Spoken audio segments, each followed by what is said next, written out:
ফুফুরি করলে আবার ওর প্রতি চলে যায়। ওর বড় বউ বলতেছে যে, "দেখো তোমাকেও ঠিক রাখতেছে, আমাকেও ঠিক রাখতেছে, প্রেমিকাকেও ঠিক রাখতেছে।" প্রতিটা দিন বালিশ ভিজাই আমার বাচ্চাটার কথা মনে করে। আর যখন ওই মহিলার বশে থাকে তখন বলে, "তোমাকে আমি ডিভোর্স দিয়ে দেব।" বলতে গেলে আমাকে তালাক দিয়ে দেবে। আসলে জীবনে ভালো থাকতে হলে আবেগটা টোটালি ধ্বংস করতে হবে। আসসালামু আলাইকুম আপু। ওয়ালাইকুম আসসালাম আপু। হুম, আচ্ছা আপু আপনি যেখান থেকে শুরু করবেন, আপনি তারিখটা আর নামটা ছদ্মনাম বলবেন। আমার নাম জেসমিন, ছদ্মনাম। ঘটনাটা হচ্ছে ২০১৮ সালে। আমি বিশেষত মাদ্রাসায় পড়ালেখা করতাম। মাদ্রাসার একটা মেয়ে ছিলাম। আমি মাদ্রাসায় 8 এ পড়াশোনা করতাম। তো শীতকালীন ছুটিতে আমি বাসায় আসছিলাম। তো আমার মা আমাকে বলতেছে যে, "তোমাকে বাসায় নিয়ে যাবো, কিছুদিন বাসায় রাখবো। তুমি বাসায় চলো।" তো আমি রাজি হয়ে যাই যেহেতু অনেকদিন পর বাসায় যাবো। মাদ্রাসার মেয়েরা বিশেষত বাসায় গেলে অনেকদিন পর অনেক খুশি হয়। তো আমি বাসায় চলে গেলাম প্রায় অনেক দিনের ছুটি নিয়ে। বাসায় যাওয়ার পর আমার একটা ছোট ভাই আছে।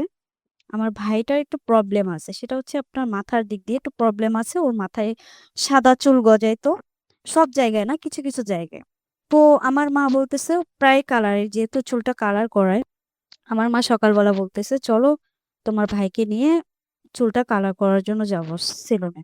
তো আমি সেখান থেকে বের হলাম। বের হওয়ার পর আমি সেলুনে গেলাম। আমার ভাইয়ের চুল কালার করতেছে। তো আমার মা আবার বলতেছে, "তুমি দাঁড়াও আমি কিছু বাজার করে নিয়ে আসি।" তো আমি দাঁড়াইছি। মা কিছু বাজার করে নিয়ে আসলো। নিয়ে আসার পরে মা বলতেছে যে, দেখো ওই পাশে একটা হোটেলের নাম বাবা হোটেল।" মানে হোটেলের যে একটা নাম লেখা ছিল। তো আমি আর মা হাসতেছিলাম। তো একটা ছেলে ব্যাচেলরের মানে ওই সেলুনের উপরে ব্যাচেলর বাসা ছিল। সে ব্যাচেলর বাসায় ভাড়া থাকতো। ওখান থেকে সে নামলো। হয়তো সম্ভবত সে হোটেলেই যাবে খাবার খাওয়ার জন্য বা কিছু একটা করার জন্য। তো সে আমার হাসি দেখে ভাবতেছিল আমি তাকে দেখে হাসতেছি। কিন্তু আসলে আমি আমার মায়ের সাথে হাসতেছিলাম। হ্যাঁ, তার হ্যাঁ, আপু। তারপরে আমি মায়ের সাথে হাসতে, হাসতে তখন সে আমার পিছে এসে দাঁড়ালো। ভাবলো যে আমি তাকে দেখে হাসছি হয়তো তাকে আমি কিছু বলতে চাই। তো আমি তখন তার দিকে ফলো করলাম যে সে আমার পিছে এসে দাঁড়াইলো কিছু বলবে কিনা। তো সে আমাকে মানে হাত দিয়ে ইশারা দিয়ে দেখাইলো ফোন দাও মানে ফোন নাম্বার দাও বা এরকম কিছু একটা বলতেছে। তো এখন আমি এড়াইয়া যাইতেছি তারপরে সে আমার সামনে সামনে দিয়ে হাঁটতেছিল। তো মা বলতেছে তুমি বাসায় চলে যাও বাজার নিয়ে আমি ওরে নিয়ে আসতেছি। মা এই জিনিসটা খেয়াল করে নাই। তো আমি এটা নিয়ে বাসায় চলে যাওয়া ধরছিলাম। তো ওই মুহূর্তে ছেলেটা মানে আমি বাসার গলিতে ঢুকছি। যেহেতু আমি একা, আমার পরনে একটা বোরকার উপরে একটা সোয়াটার ছিল। তো উনি কি করলো পিছন থেকে দৌড়ে এসে আমার সোয়েটারের মধ্যে হাত দিল। পকেটে হাত দিল। তো আমি বুঝতে পারিনি যে আমার পকেটে হাত দিল, কি নিল? কিছু নিল? তো আমি বাসায় এসে সব চেক করলাম। সবই ঠিক আছে। কিছুই নেয়নি। জাস্ট একটা ছোট্ট কাগজ পড়েছিল সেখানে একটা নাম্বার লেখা ছিল। তো আমি আচ্ছা। নাম্বার লেখা ছিল। তো নাম্বারটা আমি ভাবলাম যে কল দেব। যেহেতু আমি ফোন চালাই না, আমার মায়ের ফোন। তো একবার ভাবতেছি কল দেব কি কল দেব না। তারপর অনেক ভাবাভাবি পরে আমি কল দিলাম। কল দেওয়ার পরে ফোনটা ধরেই বলতেছে, "কি ভাত নাও?" আমি বললাম, "আমি তো আপনাকে চিনিই না। আর আমি ভাব নেব কি করে?" বলতেছে, "চিনবা, চিনবা। ঠিক আছে? আমি তোমার কাছে আসলে তুমি চিনবা।" এভাবে বলতেছে। তো যেভাবে কথা বলতেছে মনে হলো যে আমি তাকে চিনি বা সে আমাকে চিনে বা অনেক দিনের রিলেশন এভাবেই কথা বলতেছিল। কিন্তু আসলে জাস্ট ১ম দিনই ছিল ওটা আমাদের। তো ছেলেটার নাম ছদ্মনাম দিলাম রুবেল। তো ওই রুবেল আমাকে বলতেছে যে, "আজকে বিকালে তোমার বাসার সামনে আসবো। তোমার সাথে কথা আছে।" তারপরে সেই রুবেল বাসার সামনে আসলো। বাসার সামনে আসার পরে ওকে দেখলাম। দেখার পরে আমি বলতেছি, "আপনি আমাকে ১ম দিনেই সকালবেলা নাম্বার দিলেন। আবার আমাকে ফোন দিয়ে ভাব নিতেছে, এগুলো সেগুলো বলতেছেন। হঠাৎ এগুলো কেন বলতেছেন? আপনি কি আমাকে চেনেন?" বলে, "চিনি নাই কিন্তু চেনা হবে।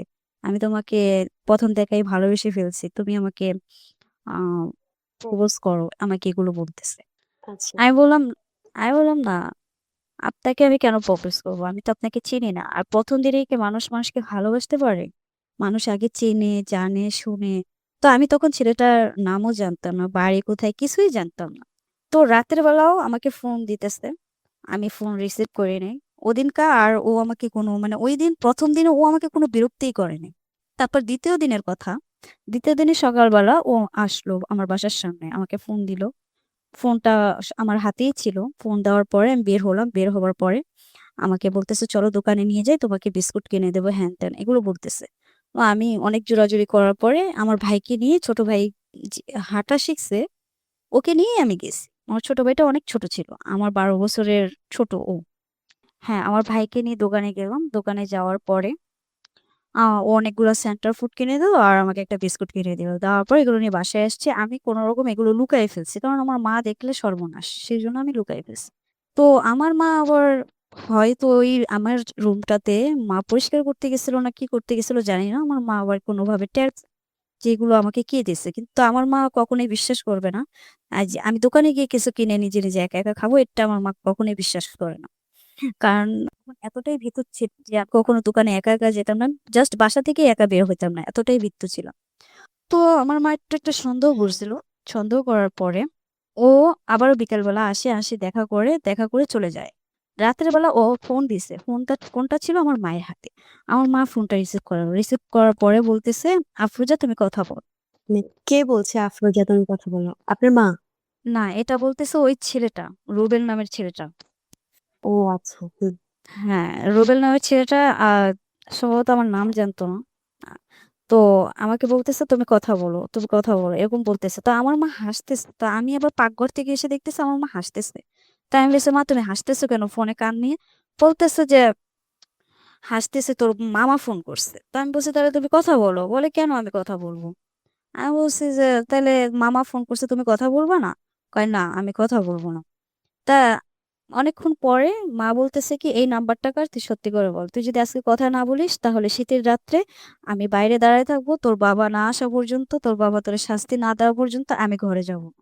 তখন আমি আর কি করব? আমি মানে ভয়ে পুরা হয়ে গেছি। তার ফোনটা আমি কানে নিলাম। নেওয়ার পরে বলতেছে, "জেসমিন আমি আ তালগাছের নিচে আছি, তুমি আসো।" তা আমি বলছি যে, "আচ্ছা ঠিক আছে, আপনি দাঁড়ান আমি আসতেছি।" কিন্তু ও জানে না যে আমার পিছে আমার মা থাকবে। তো আমার মা বলতেছে, "তুই আজকে দেখাই দিতেই হবে।" তো আমি দেখাই দিলাম। আমি বাইরে নিয়ে গেলাম। পিছে মা আসতেছিল। তো ও আমাকে দেখে একটা হাসি দিল। হাসি দেওয়ার পরে যখন দেখলো আমার মাকে, চিনে না আমার মাকে কিন্তু ভাবছে অন্য কোনো মহিলা। কিন্তু হঠাৎ আমি যখন বললাম যে আমার মা আসছে তখন ও ভয় পেয়ে গেছে। তখন ও পালায় নাই। তখন ও দাঁড়ায় ছিল। তখন আমার মা বলতেছিল যে, "আমার মেয়ে তো পড়াশোনা করে। আমার মেয়ের পিছু ছেড়ে দাও তুমি।" তো ও বলতেছে, "না আমি আপনার মেয়ের পিছু ছাড়বো না। কিন্তু আপনার মেয়ের সাথে আমি ৫ বছর সম্পর্ক রাখবো।"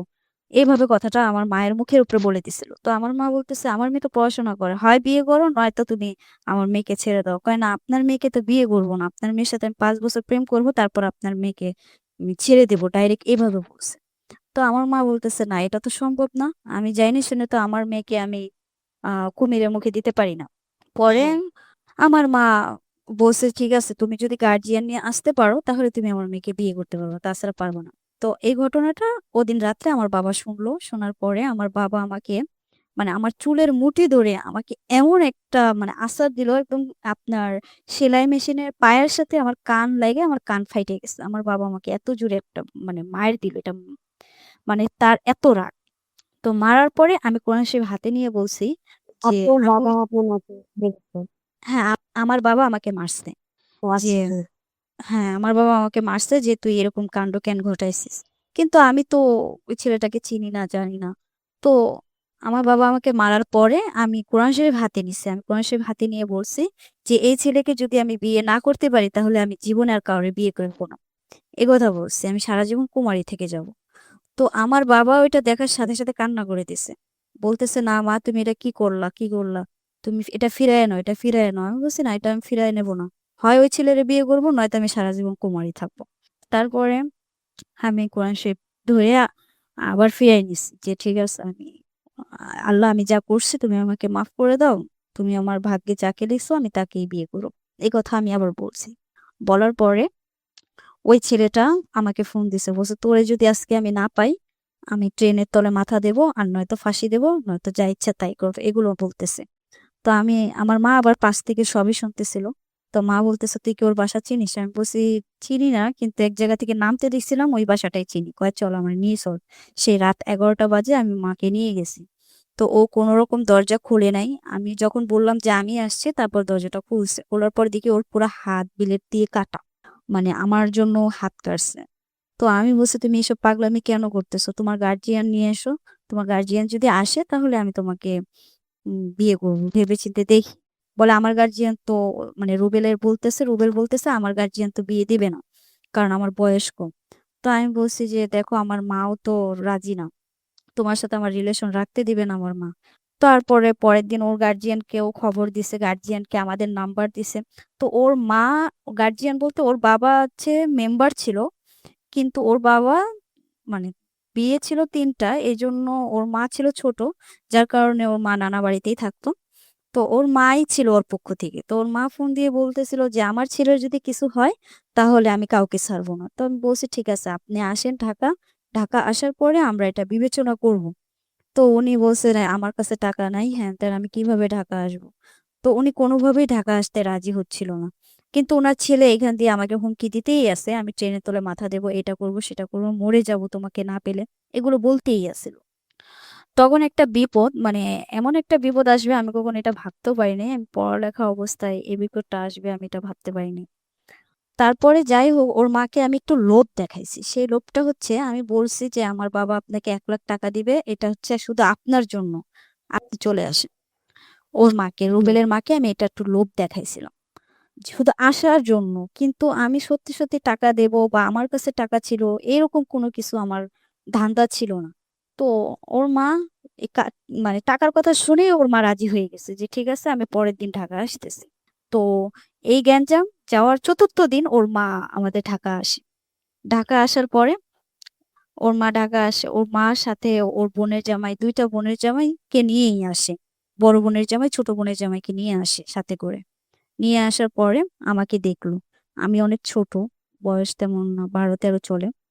আমাকে দেখে অনেক বলতেছে হ্যাঁ, অনেক কম বয়স। তো আমার মা হুম। আম মানে আমার শাশুড়ি দেখে বলতেছে যে, "এই মেয়ে তো হস-পুস না, শরীরে কোনো গোস্ত নাই, মাংস নাই, কাজের না। একে আমরা কি নেব? এ কি করবে?" এগুলো বলতেছিল। কিন্তু ছেলেটা বলতেছে, "ওকে না পেলে আমি মারা যাবো, মরে যাবো।" এগুলো বলতেছে। তো আমিও দেখলাম যে ও আমাকে অনেক ভালোবাসে। তো আমিও ওর জন্য পাগল হয়ে গেছি। মানে আমি ওর চোখের কান্না দেখে ভাবছি যে ও আমাকে অনেক ভালোবাসে। তো ওর তবে আ উনি তো বলেছিল আপনার মাকে যে, "আমি ৫ বছর প্রেম করব কিন্তু বিয়ে করব না।" হ্যাঁ, এটা বলেছিল আমার মাকে। হুম। তো এখন উনি বিয়ে করতে চাচ্ছে। হ্যাঁ, এখন উনি বিয়ে করতে চাচ্ছে যেহেতু উনার ফ্যামিলি চলে আসছে। উনি মানে ভয় পাইছিল যে উনার ফ্যামিলি হয়তো রাজি হবে না বিয়ে দিতে। তারপরে উনার ফ্যামিলি যখন আমাকে দেখলো তো ওর ফ্যামিলি বলল যে, "এই মেয়ে আমি কি নেব? এই মেয়ের তো কোনো গায়ে রক্ত মাংস কিছুই নেই।" তো আমার মা বলতেছে, "আপনার ছেলে তো বলল সম্পর্ক রাখবে। কিন্তু আমি তো সম্পর্ক রাখতে দেব না। হয় বিয়ে করবে নয় আমার মেয়েকে ছেড়ে দিব।" কয়, "ঠিক আছে আমরা ভেবেচিন্তে আপনাকে বলতেছি।" তো ওরা ৩ জন বাইরে গিয়ে কি, কি ভাবলো আমি জানি না। মানে রুবেলের মা আর রুবেলের বোনের জামাই ২ জন, মোট ৪ জন। এরা বাইরে গিয়ে কি, কি ভাবলো আমি জানি না। কি গবেষণা করে এরা বলল যে, "হ্যাঁ, আমরা বিয়ের জন্য রাজি। কিন্তু আমাদের যা, যা আবদার আছে তাই দিতে হবে।" তো আমার মা বলছে, "ঠিক আছে আপনাদের আবদার আমি মিটাবো। আমার একটা মাত্র মেয়ে। সমস্যা নাই। তবে বিয়ে দিতে চাইলে আমি আমার মেয়ের আবদারটা মিটাবো। যা, যা চাইতেছেন আমি দেব।" হুম। তো ওরা বলছে, "ঠিক আছে।" তো বিয়ের জন্য এখন ওর ফ্যামিলি রাজি হয়ে গেছে। এখন কিছু বলার নাই। তো আমার নানাও আসলো। আমার নানা ছিল অনেক একজন সম্মানজনক একটা মানুষ, দামি মানুষ। আমার নানার কথা না বললেই নয়। তো আসার পরে এখন অনেকগুলো কাজী আসলো। প্রায় ৫-৬ জন কাজী আনছে আমার বাবা। একটার পর একটা কাজী আনতেছে। কেউ দেখে বলতেছে বয়স কম, এদের বিয়ে হবে না। কেউ বলতেছে ওদের বিয়ে দিলে আমরা মামলা খাবো। এইসব বলতেছে।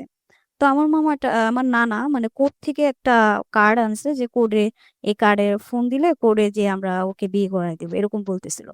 তো আমার আব্বা বলতেছে যেহেতু দেখেন না কাজী যদি বাড়ির দ্বারে পাওয়া যায় তাহলে কোর্টে যাব না। তো ওর এক ছোট বোনের জামাই বলতেছে, রুবেলের ছোট বোনের জামাই যে, "কোর্টে যাওয়া লাগবে না। আমার একটা কাজী আছে কিন্তু তাকে ৳৮,০০০ ঘুষ দিতে হবে। আপনারা অর্ধেক দেন, আমি অর্ধেক দিয়ে ছেলে-মেয়েদের বিয়ে পড়ায় দিই।" এই কথা বলে আমার আব্বা রাজি হয়ে গেছে কিভাবে জানি। তো জানিও না আমার আব্বা কেন রাজি হলো। তো রাজি হওয়ার পরে যেহেতু আমরা পাগল হয়ে গেছি এখন গার্ডিয়ানরা আর কি বলবে? তারা তো রাজি হতে বাধ্য। হুম। মানে আমি যেটা বলি বিশেষ করে আমার দোষটাই বেশি। কারণ ওই ছেলের চোখের কান্না দেখে আমি বেশি পাগল হয়ে গেছিলাম। তো আবেগ বেশি কাজ করছিল তখন। হ্যাঁ, আমার আবেগে ঘিরে ধরছিল বেশি। হ্যাঁ। তারপরে আমার আব্বা আ কিছু টাকা দিল। আর ওরা কিছু টাকা দিল। রুবেলের মা, বোনের জামাইরা কিছু টাকা দিল। দেওয়ার পর বিয়ের আয়োজন শুরু করল। বিয়ের তেমন আয়োজন হয়নি। ছোটখাটো আয়োজন। ঘরেই আমাদের হলুদ হইছে। যেদিন আমাদের হলুদ হইছে সেদিনই আমাদের বিয়ে হইছে। তো সেই কাজী অফিসে নিয়ে যাওয়ার পরে আমাদের বিয়ে হয়। বিয়ে হওয়ার পরে আ কাবিননামা নিয়েও একটু গন্ডগোল করছিল আমার শাশুড়ি। আমাকে বলতেছে, "তুমি কাবিননামায় কম বলবা।" কিন্তু কাবিননামা কাজী বলতেছে, "তুমি যেটা বলবা সেটাই।" তো আমি একটু বেশি বলাতে আমার শাশুড়ি আমার উপরে রাগ হয়ে গেছিল। রেগে গেছিল ডাইরেক্ট। তো আমি কত কিছু বলছিলেন? আমাকে আমার শাশুড়ি বলতেছে, "তুমি ১,০০,০০০ বলবা।" কিন্তু আমার বাপ-মা আমাকে ১ম এ বলছিল, "যদি কাবিননামায় তোরে বলেও তুই বলবি যে ২,৫০,০০০।" কিন্তু আমার শাশুড়ি আমাকে বারবার খুঁচাইতেছে, বলতেছে যে, "১,০০,০০০ কাবিননামা, ৳১,০০,০০০ কাবিননামা।" এটাই বলতেছে। "তুমি এটাই বলবা।" বুঝছি। তো আমি বলছি, "না, ৳১,০০,০০০ কাবিননামা।" পরে আমাকে অনেক মানে উত্তপ্ত করতেছিল যে, "তুমি এটাই বলবা।" তারপর কাজী বলতেছে, "আপনারা সবাই চুপ থাকেন। ও যেটা বলবে সেটাই।" তখন আমি চিন্তা ভাবনা করে কাজীকে বলছি যে, ৳১,৫০,০০০ কাবিননামা হবে। তো বলছে যে, "ঠিক আছে, তাহলে তোমার কথাই হইলো, ৳১,৫০,০০০ কাবিননামা হবে।" তো ৳১,৫০,০০০ কাবিননামা লেখার পরে ওদিন সন্ধ্যাবেলায় প্রাইভেট কার ভাড়া করে আমাকে নিয়ে যাবে। শহরের নাম হচ্ছে কুমিল্লা, ওখানে নিয়ে যাবে। আচ্ছা।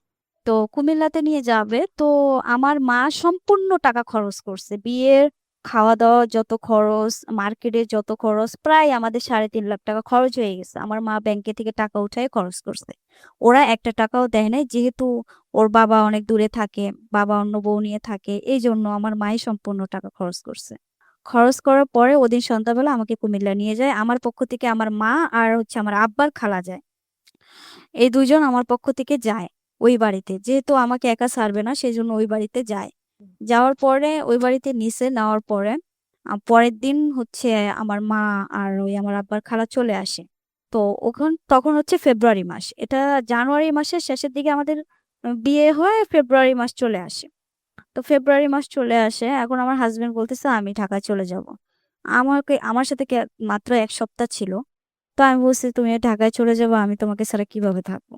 তো বলতেছে যে, "দেখো, আমার তো কাজ-কাম নাই। আমার তো ঢাকায় যেয়ে কাজ-কাম করতে হবে।" তো ও ঢাকায় গেল। ঢাকায় যাওয়ার পরে ঢাকায় গিয়ে ও আমার বাবা-মার কাছে উঠলো। আমার বাবা-মার কাছে উঠছে সেটা আমি জানি না। তো আমার মা পরে অনেক রাত্রে বেলা ফোন করে বলতেছে, "জামাই তো আমাদের কাছে এসে উঠছে।" তো আমি আর কিছু বলি নাই। আমার বাবা-মার কাছে যাওয়ার পরে আমার মাকে বলতেছে, "আম্মা, ৳৬,০০০ দেন। আমি কিছু ব্যবসা করি। আপনাকে আবার ওই টাকাটা দিয়ে দিব।" তো আমার মা সরল মনে দিয়ে দিছে। আমার মা এত ভালোবাসতো ওকে। জামাই হিসেবেও ভালো পাইছিল। আর ওর নামের সাথে আমার দাদার নামের মিল ছিল। তো সব দিক দিয়েই আমার মা পারফেক্ট ভাবে পাইছিল। তো আবার ও বিয়ের জন্য রাজিও হয়ে গেছিল। তাই আমার মা-বাবার মনও মানে জয় করে নিছিল আমার মা-বাবার মন। তো আমার হুম। মা-বাবা ওকে অনেক ভালো জানতো। তো ৳৬,০০০ দেওয়ার পরে ও ৳৩,০০০ দিয়ে মোবাইল কিনছে আর ৳৩,০০০ দিয়ে বন্ধু-বান্ধব দিয়ে উড়াইয়া খাইছে। উফস! যাই হোক, আর ব্যবসা করে নাই। তো আমার মা বলতেছে ১ সপ্তাহ পর, "বাবা, তোমার ব্যবসার কি খবর?" কয়, "আম্মা, ব্যবসা তো পাই নাই। টাকা একজনকে দিছিলাম, সে টাকাটা মাইরে দিছে।" তো আমার মা বলতেছে, "এটা কোনো কথা? তুমি কেন মানুষকে বিশ্বাস করো?" ওর সব ধরনের নেশা ছিল।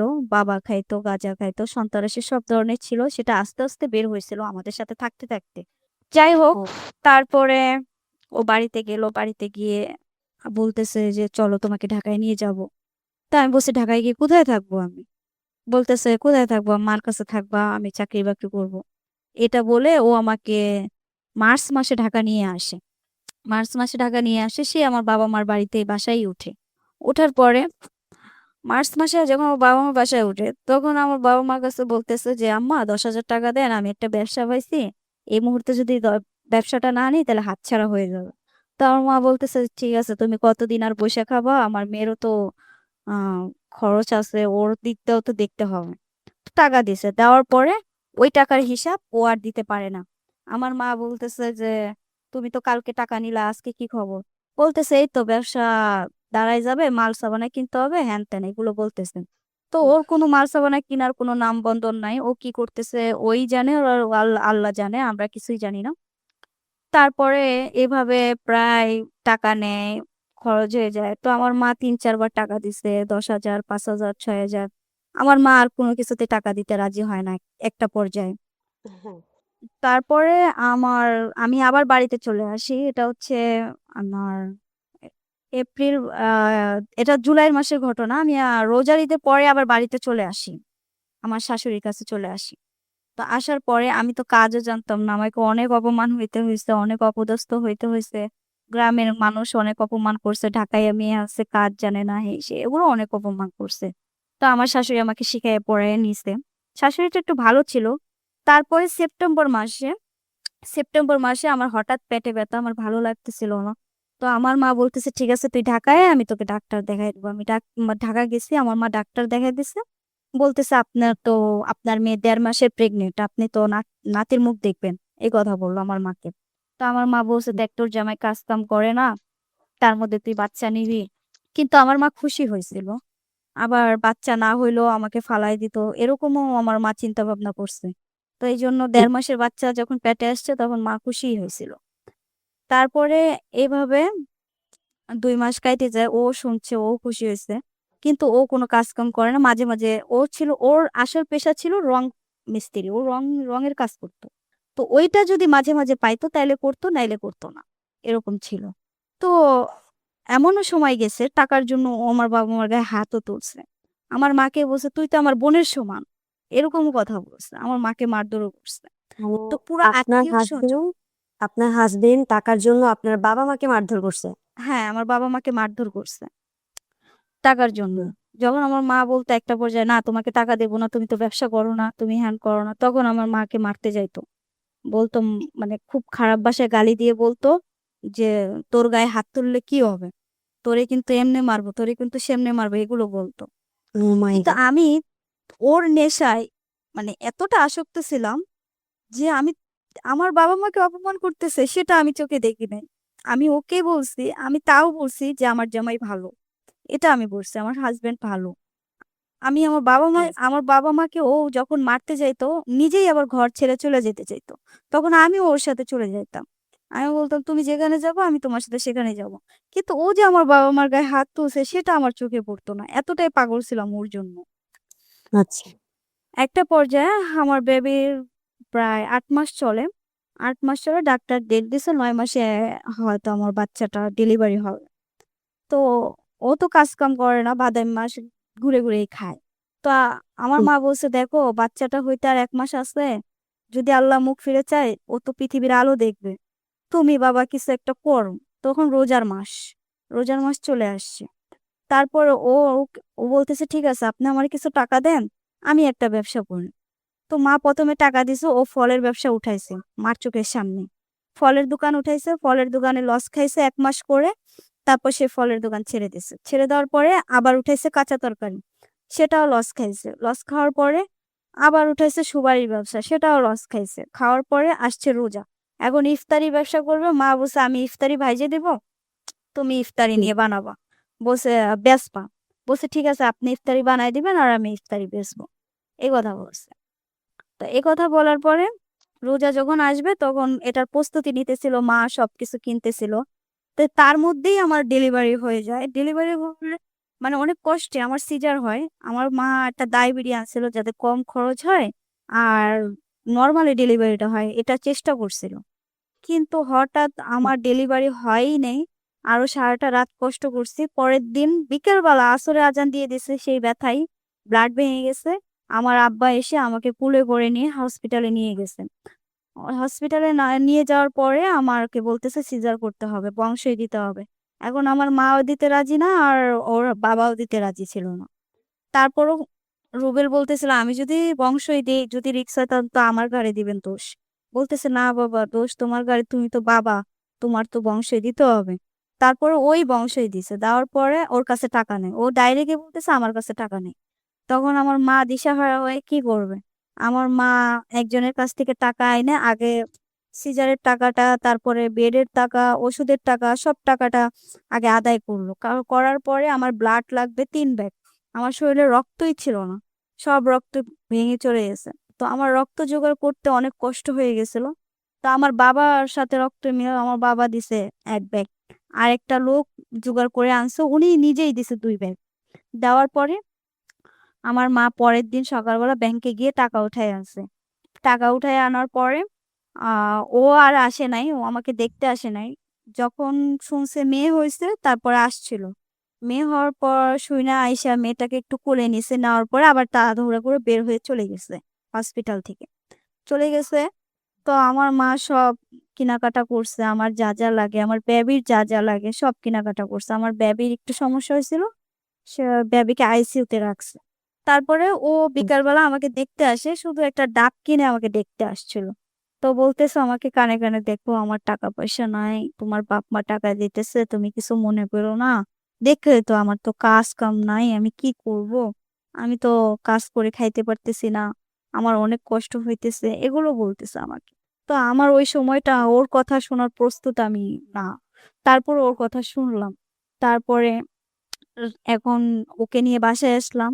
বাসায় আসার পরে এখন ইফতারের রোজার টাইম হয়ে গেছে। ইফতার বেচাকেনা করবে। এখন আমার মা প্রায় ঋণ হইছে অনেক টাকা। আবার ব্যাংক থেকে টাকা তুলছে। তারপরও ওকে টাকা দিছে। 20,000 টাকা দিছে যে, "এটা দিয়ে তুমি আপনারা আপুজোতে ব্যবসা শুনছেন করো। প্রজেক্ট যেহেতু আমার গল্প। রোজার ১ মাস ব্যবসা ভালোই চলবে। ইফতার তো সবাই খায়।" তো হ্যাঁ। দিছে। দেওয়ার পরে ও মা ইফতারগুলো বানায় দিত আর ও নিয়ে, নিয়ে ব্যস্ত। তো হঠাৎ করে আমার মেয়েটার সাথে আমার ভাই খেলা করতেছিল। খেলা করতে, করতে আমার ভাই আমার মেয়েটাকে ড্যাঙ্গাইতেছিল। ড্যাঙ্গানোর পরে আমার ভাইকে আমি ধমক দিছি। দেওয়ার পরে ওই রুবেল কি করলো, উইঠা মানে আমার ভাইকে মারতে যাবে। তো মারতে যাবে, আমার মা বলতেছে, "দেখো বাবা, ও ছোট মানুষ, ও ছোট মানুষ। কেউ বুঝে না। থাক, তুমি তোমার শালাকে মাইরো না।" পরে আমার মাকে বলতেছে, "তুই আমার চিনোস? তোর গায়ের উপরে গরম তেল ঢাইলা দিব।" এ কথা বলে আমার মা তখন বলতেছে, "তুই আমার গায়ে গরম তেল ঢালবি? তোর জন্য আমি এত কিছু করলাম আর তুই আমার গায়ে গরম তেল ঢালবি? ডাল তুই আমার গায়ে গরম তেল।" এই কথা বলল। হুম। তো আমি এই ঝগড়াটা মানে কোনোভাবেই থামাইতে পারতেছিলাম না। তখন মানে আমি মার হাতে মাইর খাইছি। আমার মা বলতেছে, "আমি একটা কুসন্তান জন্ম দিছি।" হ্যান মা অনেক কষ্টে কথা বলছে। কারণ আমার মা হুম। দেখতেছিল যে আমি ওরই পাগল ছিলাম। মানে আপনার মায়ের জীবনটাও একদম খারাপ হয়ে যাচ্ছিল হ্যাঁ, আপনার জন্য। আমার সাথে, সাথে আমার মায়ের জীবনটাও খারাপ হয়ে যেতেছিল। তো আমার বাবাও কষ্ট করে টাকা ইনকাম করে আর সেগুলো ওর পিছেই ভাঙতেছিল। তো হ্যাঁ। যাই হোক পরে আমি ঝগড়াটা কোনরকম সামাল দিলাম। সামাল দেওয়ার পরে ও ইফতার-টিফতার বেঁচে আইসা রাগারাগি এই অবস্থায় ইফতার-টিফতার বেঁচে আইসা বলতেছে, "আমি আমার মেয়ে নিয়ে চলে যাবো।" এই কথা বলছে।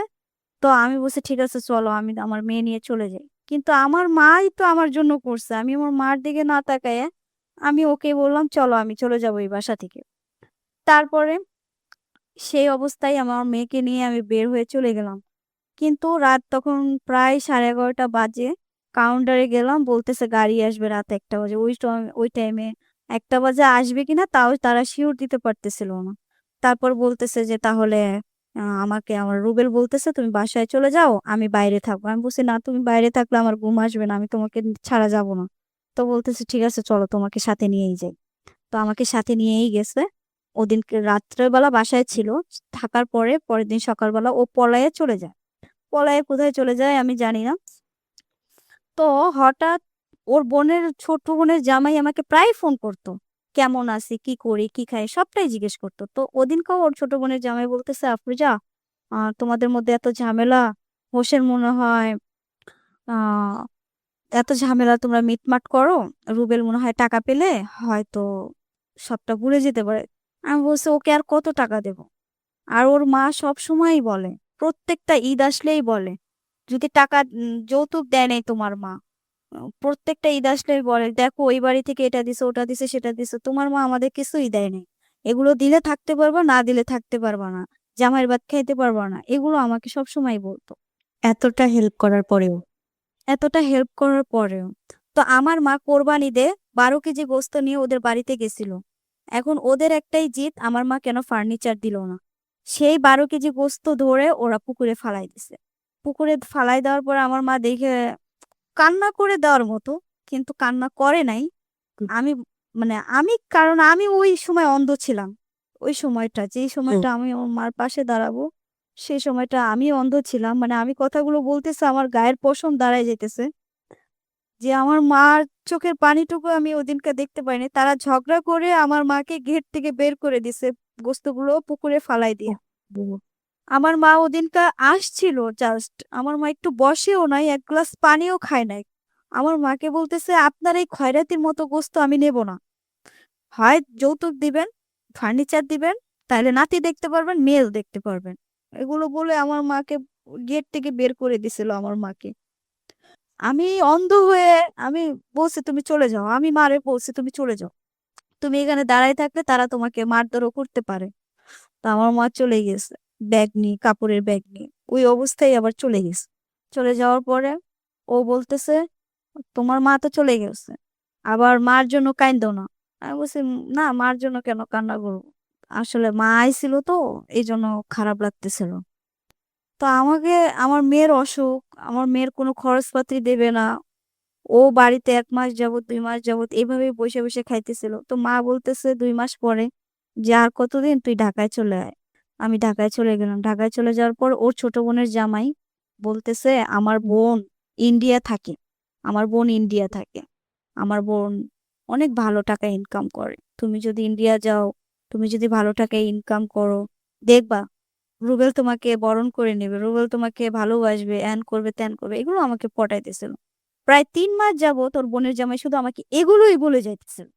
হ্যাঁ, হঠাৎ করে আমার মেয়েটা একটু, একটু হাঁটতে পারে। হঠাৎ করে তখন আমার একদিন হঠাৎ কেন জানি মনে হলো আমি চলে যাই। আমি বললাম কি, ওকেও আমি নিজেই ফোন দিছি। আমি বলছি কি, "দুলাভাই আপনি আমারটা ব্যবস্থা করে দেন, আমি ইন্ডিয়া চলে যাব। হয়তো টাকা দিলে আমি আমার স্বামীর মন পাবো।" তো ও বলছে, "ঠিক আছে তুমি যেহেতু রাজি, তাইলে আমি ব্যবস্থা করতাছি।" এই কথা বলে ও ইন্ডিয়া ওর বন্ধু আছে, সে বন্ধুর সাথে কথাবার্তা বলে সব ব্যবস্থা করছে। করার পরে আমি আমার দুধের বাচ্চা, আমার বাচ্চাটা তখন বুকের দুধ খায়।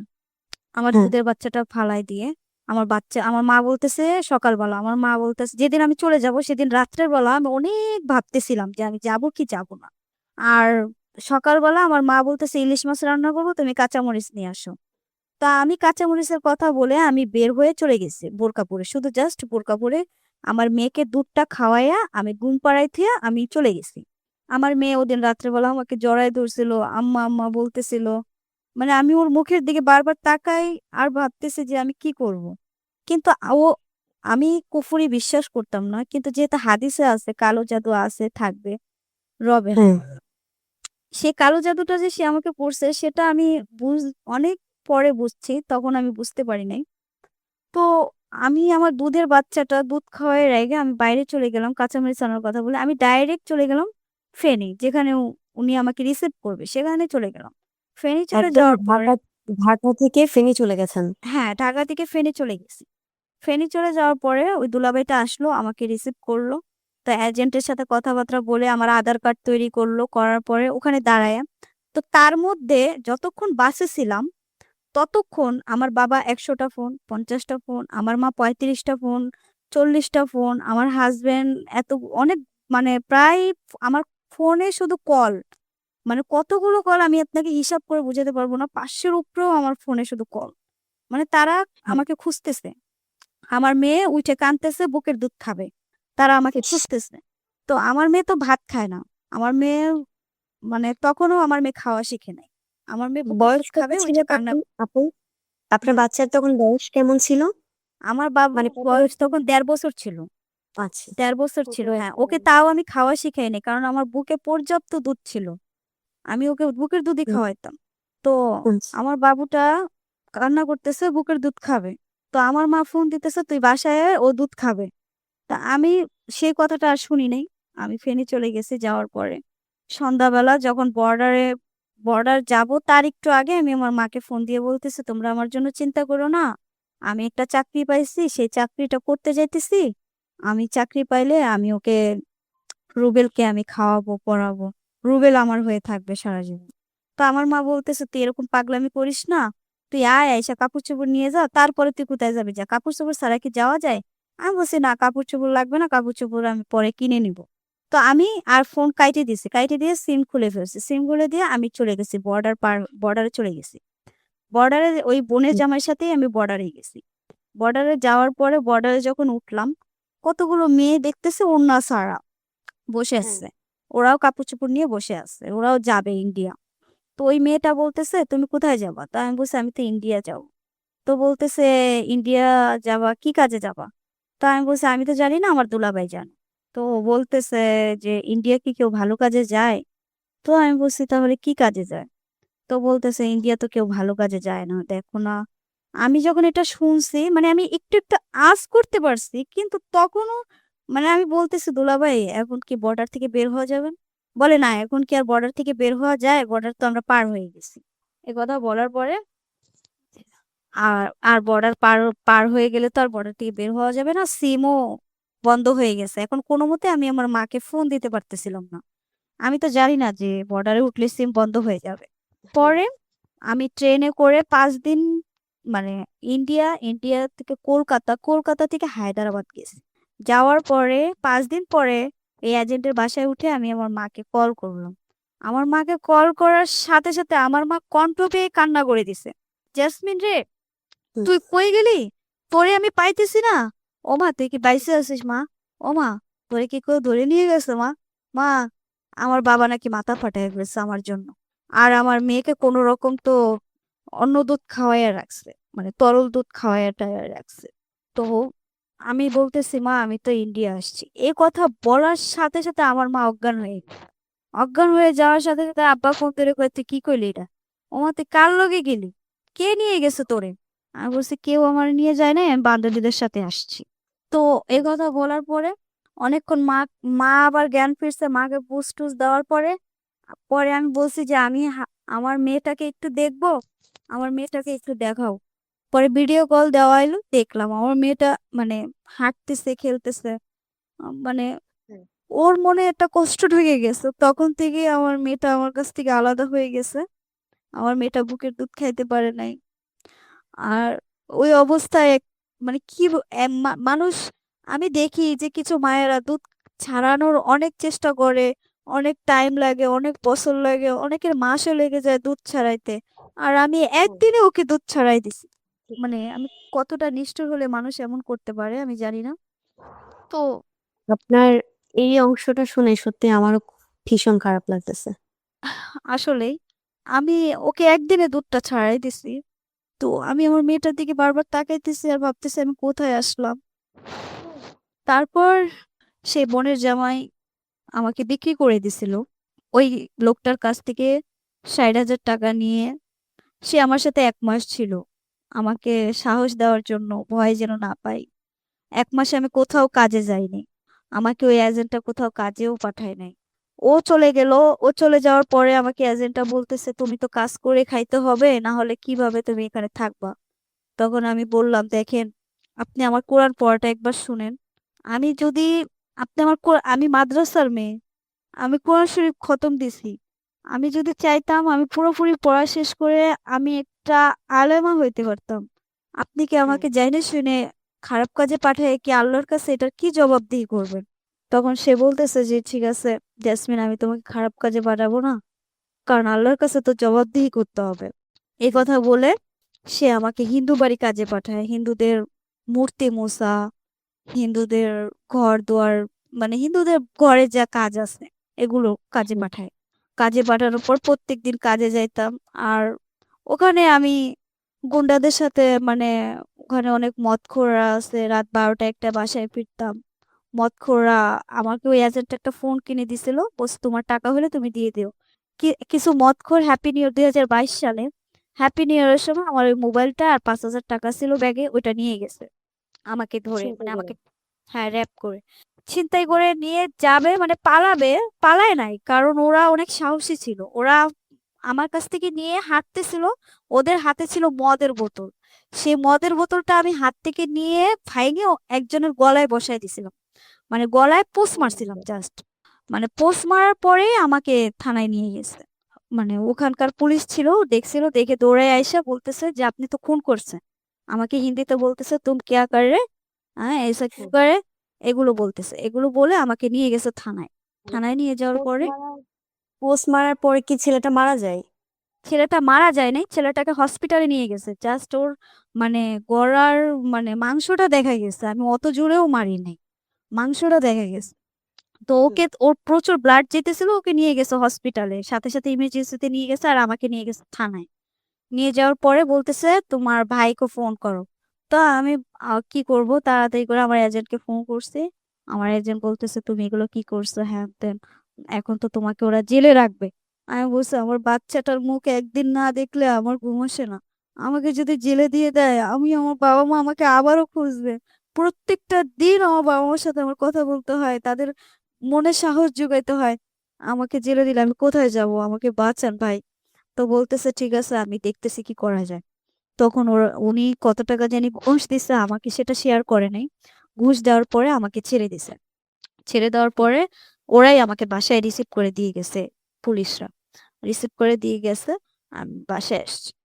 তো বাসায় আসার পরে বলতেছে তুমি তো কাজে যেতে পারবা না তোমার। আমি বলছি আমি যদি এই টাকাটা ইনকাম না করি আমি রুবেলকে টাকা পাঠাইতে পারবো না। তখন রুবেল জানছে আমি ইন্ডিয়া আসছি, ফোন করে ওকে আমি বলছি। বলার পরে বলতেছে কি আচ্ছা ঠিক আছে তুমি টাকা পাঠাও, তুমি টাকা পাঠাইলে আমি অনেক ভালো থাকবো, খাইতে পারবো, হ্যান করবো ত্যান করবো, আমার অনেক কষ্ট হইতেছে ওনার চলাফেরায়। ওনার চিন্তা শুধুই টাকার দিকে। হ্যাঁ, টাকার দিকে। তারপরে আমি টাকা পাঠাইছি ওকে।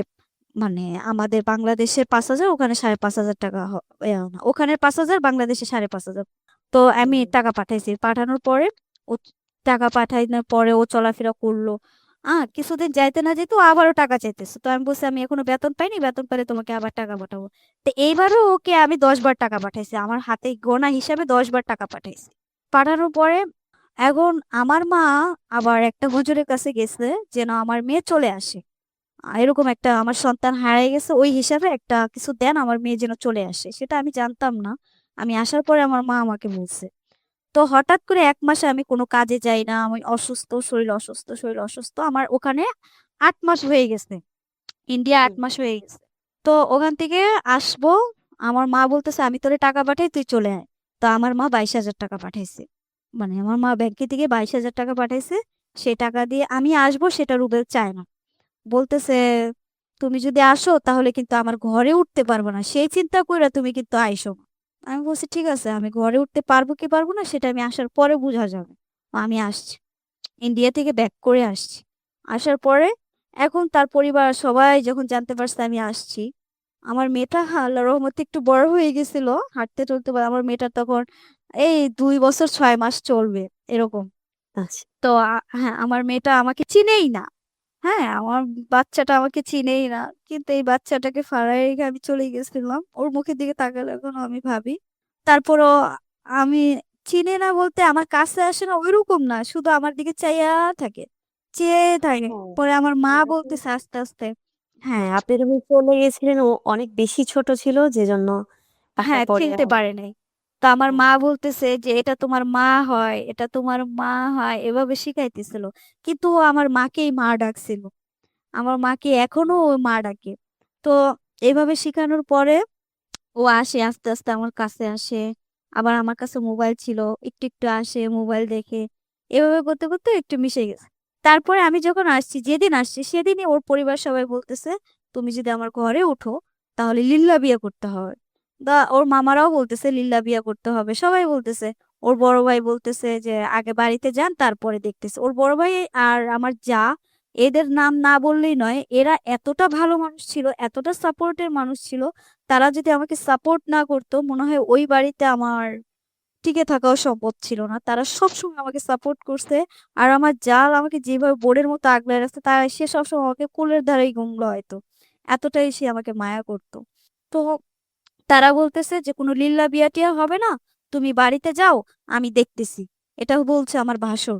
কিন্তু আমার কিন্তু ওর মামারা বলতেছে লিল্লা বাড়িতে আসলেই তোমাকে লিল্লা বিয়া দিব। এই কথা বলতেছে। তখন জি, এক পর্যায়ে আমার বাবা বলতেছে, না ওই বলতেছে, রুবেল বলতেছে, আমি তোমাকে ডিভোর্স দিব। আমি তোমাকে শুরু থেকেই বলছি ডিভোর্স দিব, এখন আমি বলতেছি তুমি ডিভোর্স দাও। তো আমি বলছি ঠিক আছে আমি তোমাকে ডিভোর্স দেব। তুমি আমার যে টাকা পয়সাগুলা খাইছো ওগুলা মিটাইয়া দাও আমার বাবারে, তাহলে আমি তোমাকে ডিভোর্স দিব। তো ও বলতেছে এই কিসের টাকা রে, কিসের টাকা, ও তো সন্ত্রাস। তো এগুলো বলে আমার বাবা আর ও এক পর্যায়ে মারামারি লাগে রাস্তায়। রাস্তাঘাটে ওহো! মারামারি লাগে টাকা নিয়ে। মারামারি লাগার পরে এটা মানুষ জানাজানি হয়ে গেছে, জামাই ষষ্ঠর মারামারি লাগছে। তো ও আমাকে হুম, হুমকি দিতেছে তুই যদি আমার ডিভোর্স না দেস তোর বাপেরে আমি পিছন থেকে আক্রমণ করব। তা আমি বলছি না চাও তোমাকে আমি ডিভোর্স দেবো, যেভাবে হোক আব্বাকে রাজি করাই হলো আমি তোকে ডিভোর্স দেবো। আমি আব্বাকে বলছি আমি হুম, ফাঁসি দেবো। আব্বা বলতেছে কেন তুই ফাঁসি দিবি? আমার মা আবার রাজি ছিল না আমি ওকে ডিভোর্স দিই। আমার মা চাইছিল তুই কথা বন্ধ করে থাক, 5 বছর পর হোক, 10 বছর পর হোক, মেয়ের টানে ও চলে আসবে, এটা আমার মা চাইছে। কিন্তু আমি বলছি হ্যাঁ। যে এই মুহূর্তে যদি আমি ডিভোর্স না দিতে পারি, আমি ফাঁসি দেব। তখন আমার বাবা বলছে না, আমার মেয়ে যেটা চায় সেটাই, আমার মেয়ের মরণ আমি দেখতে পারবো না। কিন্তু আমি তো, আমার বাবার মরণ আমি দেখতে পারবো না, আমার চোখের সামনে দিয়ে জি। কেউ আমার বাবাকে মেরে ফেলবে। আমার বাবা এতিম। তো আমি ভাবলাম তুই এতিমের টাকা মেরে খাইছস, যা, আল্লাহর উপর ছেড়ে দিলাম। তো আমি বলছি দেখো, তুমি একবারে যদি আমাকে খালি হাতে ছেড়ে দাও, আমি আমার মেয়েকে নিয়ে কিভাবে চলবো? তা আমার মেয়েকে তুই আমারে দিয়ে দে। আমি বলছি না, মেয়ে তো এখন ছোট, এখন নিতে পারবা না। কয় তুই যখন চলে গেছিলি মেয়ে ফালাই থিয়া, তখন তোর মেয়ের কথা মনে ছিল না? আমি বলছি দেখো, এখন তো আমি চলে আসছি, এখন মেয়েটা ছোট, এখন ও আমার মাকে ছাড়াও থাকতে পারবে না, কিছুদিনও আমার কাছে থাকো। তুমি আমাকে খুশি হয়ে কিছু টাকা দাও আর ডিভোর্স দিয়ে দাও। যাও, তুমি তোমার পথ, আমি আমার পথ। কইছে ঠিক আছে, খুশি হয়ে আমি তোমার থেকে 30,000 টাকা দেবো। সে খুশি হয়ে আমার 1.5 লাখ টাকার কাবিন নামা থেকে 30,000 টাকা দিছে।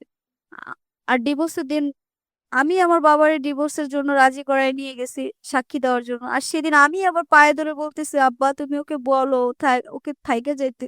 আব্বা বলতেছে যে তুই তো ডিভোর্স দেওয়ার লেগে আইসুস, তাহলে তুই কেন কইতেছিস আবার থাইকে যাওয়ার লেগা? আমার মেয়েটার মুখের দিকে হইলো থাইকে যাওয়ার লেগা বলো।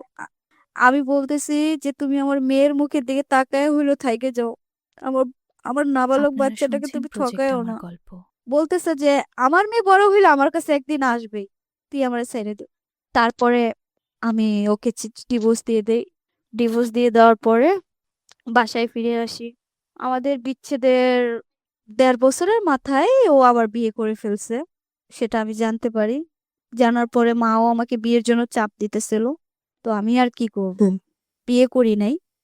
অনেক ছেলে দেখাইছে, অনেক ছেলেরা আমার মার পায়েও পর্যন্ত ধরছে আমাকে বিয়ে করার জন্য। আমার মেয়েটার দিকে চাই হলো আমাকে অনেকে নিতে চাইছে, আমি রাজি হই নাই। তারপরে এখন কি এই পর্বটা আপু বলবো? হ্যাঁ আপু, বলতে পারেন। আপনার যতটুকু ইচ্ছে ততটুকুই বলবেন। আহ আচ্ছা, এই পর্বটা কি করে বলবো? এই পর্বটা হচ্ছে ছেলেটাকে, একটা ছেলে মানে আমাদের পাশের বাসায় থাকতো। ও একটা মেয়ের সাথে 7 বছর রিলেশন, মানে ওর বউ হিসাবেই ছিল, ওর স্বামী স্ত্রী হিসাবেই ছিল। তো উনি আবার আমার ডিভোর্সের সম্পর্কে শুনে, আশেপাশের লোকজন আমাকে চিনে, তো তারা বলতেছে এরা জামাই ষষ্ঠর মারামারি করছিল, এগুলো উনি শুনছিল। শুনে আমাদের কাছ থেকে নাম্বার নিয়ে আমার কাছে বলতেছিল যে আপু আপনার সম্পর্কে আমি এগুলো এগুলো শুনছি, এগুলো সত্যি কিনা। হ্যাঁ। আহ আমি বলছি হ্যাঁ এগুলো সত্যি।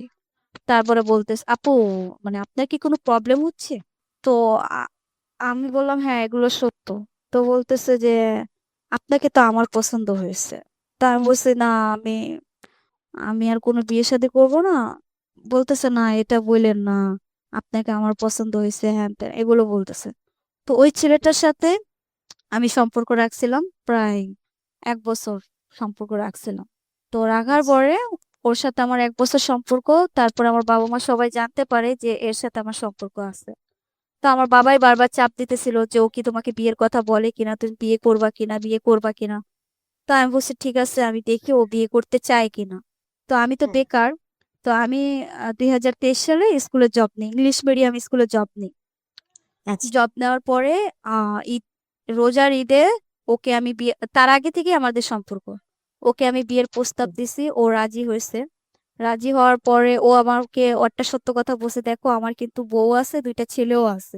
এই কথা বলার পরে আমি ভাবতেছিলাম যে সে আমাকে পরীক্ষা করতেছে হয়তো, যে আমি কতটা তার কাছে থাকতে পারবো কিনা, হ্যান ত্যান।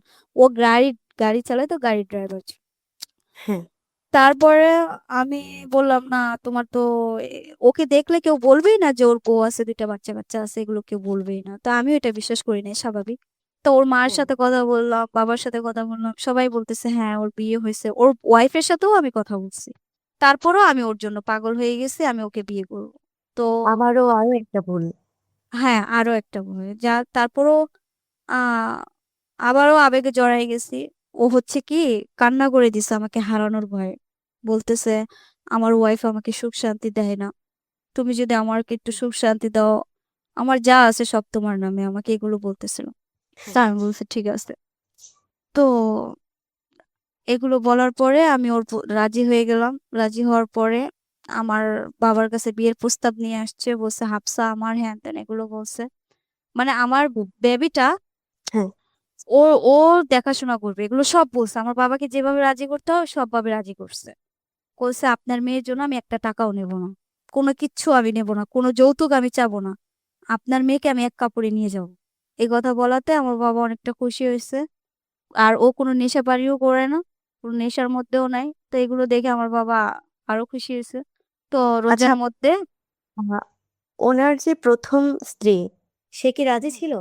সে রাজি ছিল না, সে বাড়িতে ছিল, আর আমরা ঢাকায় থাকতাম, এখনো ঢাকায় আছি।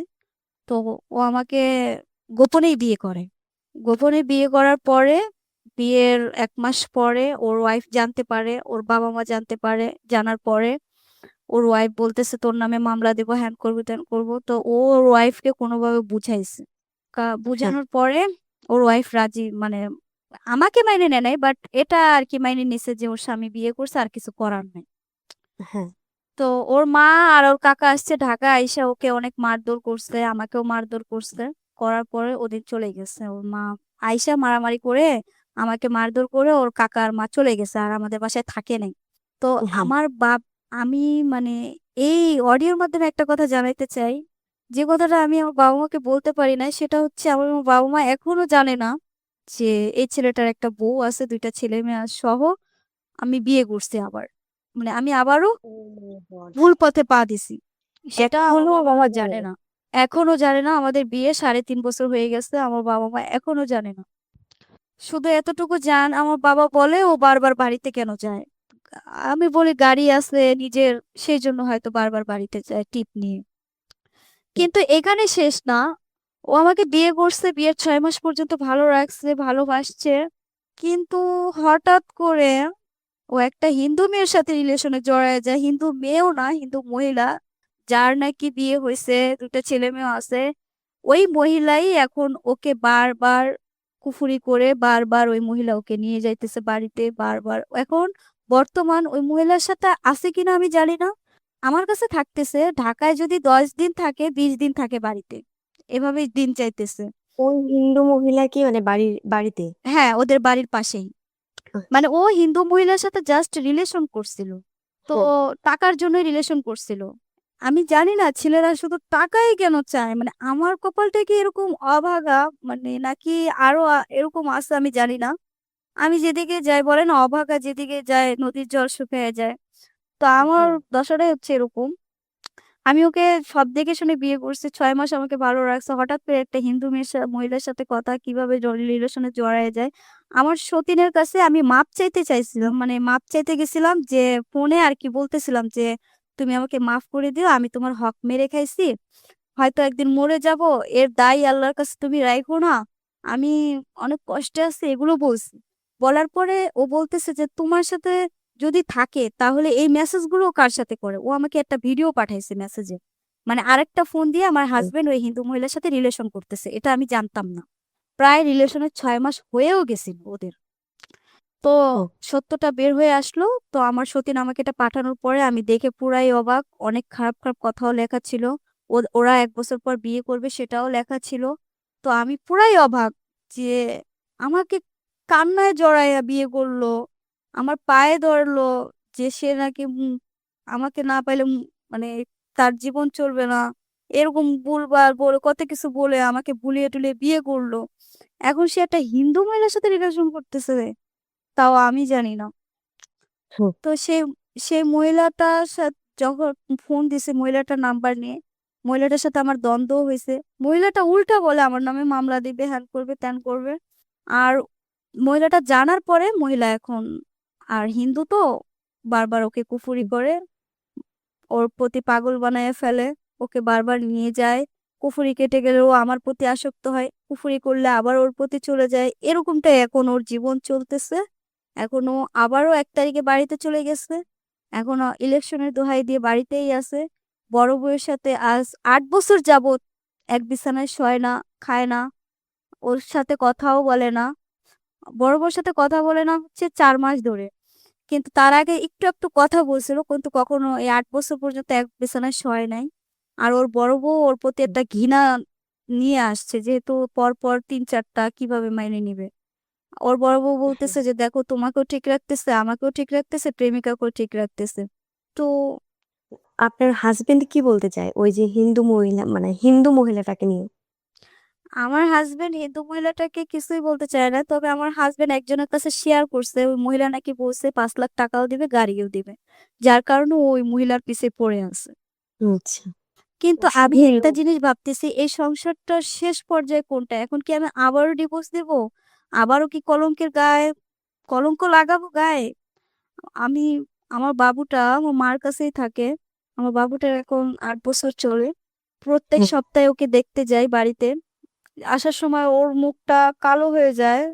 ও আমার সাথে আসতে চায়, আমার সাথে থাকতে চায়। কিন্তু আমি এখানে আরেকজনের সংসার করি, সেটা ভেবে ওকে আমি আনি না। কিন্তু যার সংসার করি সে তো আর আমাকে এখন ভালোবাসে না। না, আর সে আমাকে বাচ্চাটার একটা হ্যাঁ, বাচ্চাটার সত্যি মানে ছোট বয়স থেকে অনেক কষ্ট দেখে গেছে। আর অনেক সে মাও কষ্ট পেল না, পাইছে। বাবাও পেল না। সে মাকেও কাছে মানে পেল না, বাবাকেও পেল না। এতটুকু বয়স থেকে অনেক কিছু দেখেছে। আমি যখন দেখি আমার মা ওকে ঝাড়ি মারতেছে, বা আমার মা ওকে কখনো কষ্ট দিবে না, আমার বাবা মা এতটাই ভালো মানুষ। কিন্তু এখন আমি জানেন, প্রত্যেকটা পদে পদে আমার বাবা মাকে আমি সম্মান করি। কেউ যদি আমার বাবা মাকে একটু আঙ্গুল তুলে কথা বলে, মনে হয় তাকে আমি মেরে ফেলি। এখন এতটা সম্মান করি। আর আমি মনে মনে তাদের কাছে মাপ চাই। যা করছি ওই ছেলেটার জন্য, রুবেলের জন্য করছি। তখন ওর ভালোবাসায় অন্ধ ছিলাম, সেই জন্য করছি। মাপ চাই। তো আমি মানে আমার বাবা মাকে খুব ভালোবাসি। এখন কিন্তু এখন আমি যে সংসারে আছি, হ্যাঁ। ওর কথা চিন্তা করে এখন আমি প্রতিটা দিন মরে যাইতেছি। যে সে তো আরেকজনের সাথে থাকতেছে, রিলেশন করতেছে, ওই মহিলার সাথে শারীরিক চাহিদাও মিটাইতেছে। আর এভাবে আমি ঢাকায় একাই থাকতেছি, এভাবে কি জীবন যাবে? আমি সেটা শুধু ভাবি এখন। আহ আমার এই এভাবে জীবনের আসলে জীবন শেষটা যায় কোথায়? না। হ্যাঁ, এখন ও আমাকে ভুল শুধুই বুঝে বাঁচার জন্য বেঁচে থাকা। হ্যাঁ আপু, ও আমাকে ভুল বুঝে কোথা থেকে ওই যে ইন্ডিয়া গেছি, ইন্ডিয়া যাওয়াতে হয়তো আমি হ্যাঁ। খারাপ কাজ করে আসছি, এটাই ও আমাকে ভুল বুঝে বলে। মাঝে মাঝে বলে আমি আবাসিক হোটেলে থাকি। আমি আমার আমার পুরো দেশবাসীর কাছে একটাই প্রশ্ন, আমি যদি আবাসিক হোটেলে থাকবো, আমি যদি পাবো, তাহলে ৬,০০০ টাকার বেতনে আমি কেন ইংলিশ মিডিয়ামে জব করব? হ্যাঁ, সেটাই। আর আমি তার সংসার কেন করব? তাহলে তো আমি দেহ বিক্রি করে আজ কোটিপতি হইতে পারতাম। কেন হ্যাঁ। তার সাথে আমি সংসার করব? আমি আবার কেন সংসারের চিন্তা করলাম? এটাই আমার দেশবাসীর কাছে প্রশ্ন। আমি এত কষ্ট করে আমি ৬,০০০ টাকা বেতনে চাকরি করতেছি। আর তার সংসার করে যাইতেছি। প্রতিদিন তার অপেক্ষা করে যাইতেছি। সে ফোন না দিলে আমি ফোন দিতেছি সাইদা, সাইদা। সে ইগনোর করলে আমি তাকে রাগ ভাঙাইতেছি। সে দূরে সরে গেলে আমি তাকে কাছে টানতেছি। সে ঘর ভাড়া দিচ্ছে না, আমি সেই ঘর ভাড়া মিটাইতেছি এখন। সে হয়তো আমাকে কোনো দিক সে মানে রুবেলের থেকে আমাকে ভালো রাখছে। রুবেল আমাকে রুবেল তো কোনো কাজ করে নাই, কোনো খাওয়ান-দাওয়ান ঠিকভাবে দেয় নাই। সে আমাকে সবটা দিতেছে। এটার দিক দিয়ে আমি অস্বীকার যাইতে পারব না। সে আমাকে ভরণ-পোষণ দিতেছে, বাজার দিতেছে, কষ্ট হইলে, কিন্তু সে আমাকে ফোন দিতেছে না নিজে থেকে। আমি না ওকে ফোন দিয়ে, দিয়ে আমার যা লাগে আমি সেটা চেয়ে নিতেছি। আর রুম ভাড়া, আমার রুম ভাড়া অনেক টাকা। সেখান থেকে সে কিছু দিতেছে। আর বাকিটা আমি যা চাকরি করি পুরোটাই আমি দিয়ে দিতেছি। আমি আমার মেয়েকেও ১,০০০ টাকা পাঠাই না। আমার বাবা বিদেশ গেছে, কিছুদিন হইছে, ৬ মাস হবে। সৌদি আরব গেছে। সবাই দোয়া করবেন। তো হ্যাঁ। আমার বাবা একটু কষ্টে আছে। আমার বাবা কোনো ভালো কাজ পাইতেছে না, সেজন্য একটু কষ্টে আছে। তাহলে কিন্তু এখন আমার আপনার মা মা আপনার বাচ্চাকে নিয়ে গেছে? হ্যাঁ, আমার মা আমার ভাইকে আর আমার বাচ্চাটাকে নিয়ে বাড়িতে আছে। আমি প্রত্যেক সপ্তাহে যাই ওদের দেখতে। আর আমার মেয়েটার মুখের দিকে তাকাইলে তো আমার মেয়েটার পড়াশোনা আগাইতেছে না, কারণ নানিকে একটুও ভয় পায় না। হ্যাঁ। আপু, মা কাছে না থাকলে মানে আপনার মা অনেক করছে ঠিক আছে, কিন্তু মা তো মাই। হ্যাঁ, মায়ের আদর থেকে ছোটবেলা থেকে বঞ্চিত। হ্যাঁ, তার যে একটা অপূর্ণতা, হ্যাঁ, সেটা তো রয়েই গেল। হ্যাঁ, সেটা তো রয়েই গেল। এখন আমার আমার শাসনে সে বড় হবে, আমার আদরে সে বড় হবে। আমার বাবার একটাই কথা, হুম। ওকে তুমি ঢাকায় আনবা না। ও ছোট থেকে নানির কাছে ছিল, নানির কাছেই থাকবে। ওর কোনো কিছুতে কষ্ট হইতেছে না, আমি কষ্ট দেব না নানা হয়ে, আমি একদম ওর বিয়ে পর্যন্ত দেব। কিন্তু আমার মন তো মানে না আপু, আমি ওকে ঢাকায় আনতে চাই, আমার মা দিতে চায় আসলে আমার বাবার আপনার জন্য। বাচ্চাটা ওর নানির কাছেই ভালো থাকবে। আপনার কাছ থেকেও বেশি ভালো থাকবে ওর নানির কাছে, এটা সত্যি কথা। যা বুঝলাম। হ্যাঁ, কিন্তু আমি তো জানেন প্রতিটা দিন বালিশ ভিজাই আমার বাচ্চাটার কথা মনে করে। আপনাদের কাছে বলতে গেলেও আমার স্বাভাবিক। কান্না আসে যে আমি কি করলাম। কিন্তু এই সংসারটা এতটা কষ্টদায়ক, এই সংসারটা আমি আমার বাবা মা হ্যাঁ, জানেও একটা না। হ্যাঁ, একজন মা হিসেবে আপনার একটা সন্তান আছে। তারপরেও আপনি একা একটা ঘরের মধ্যে সন্তান থেকে দূরে। এটা অনেক বেশি কষ্টদায়ক। হ্যাঁ, আর আমার মা তো জানেও না যে ওই ছেলেটার ২ বিয়ে হইছে। জানলে হয়তো আমার মা হ্যাঁ, আমাকে সংসার করতেও দিবে না। কিন্তু একটা মেয়ে হয়ে আর কতবার বিপদে পড়বো, কতবার। হা আমি শুধু এখন এতটুকুই ভাবি যে থাক, স্বামী নামক ছায়াটা তো আছে। এতটুকুই শুধু ভাবি। আর কিছুই ভাবি না। কিন্তু ভবিষ্যৎ কোন দিকে যাবে, কি হবে আর কিছুই জানি না। আপনাদের এই বিয়েটা কত বছর হয়? আমার ওর সাথে বিয়েটা ৩.৫ বছর হবে। আচ্ছা, আপনাদের মানে বাচ্চা নেওয়ার কোনো প্ল্যান নেই? এখন আমি আপনাকে বললাম না যে ওই মহিলাটা ওকে যেভাবে বশ করে রাখছে, কালো জাদু যতদিন আছে, যতদিন থাকবে ওই মহিলাটা ততদিন ওকে এগুলোই করে যাবে। শুধু শারীরিক ওই মহিলা চাহিদার জন্য। হ্যাঁ, ওই মহিলা কি চায়? মানে পরকীয়া এতটুকু? হ্যাঁ, ওই মহিলা চায় পরকীয়া। আর ওর হাসব্যান্ডকে আমি সমস্ত প্রমাণ দিছিলাম। হ্যাঁ, ওর হাসব্যান্ড বলে, "তুমি আর তোমার সতীন মিলে সংসার করো। এসব নিয়ে আমাকে কিছু বলো না।" ওর হাসব্যান্ড ওর বউকে অন্ধের মতো বিশ্বাস করে। কিন্তু ওনার আমার হাসব্যান্ড এই কথা হাসব্যান্ড বলে। যে আমার হাসব্যান্ডের সমস্ত প্রমাণ, প্রতিদিন কথা বলে, সবকিছু আমার কাছে আসে এগুলো। আমি ওর হাসব্যান্ডকে দেখাইলে বিশ্বাস করে না।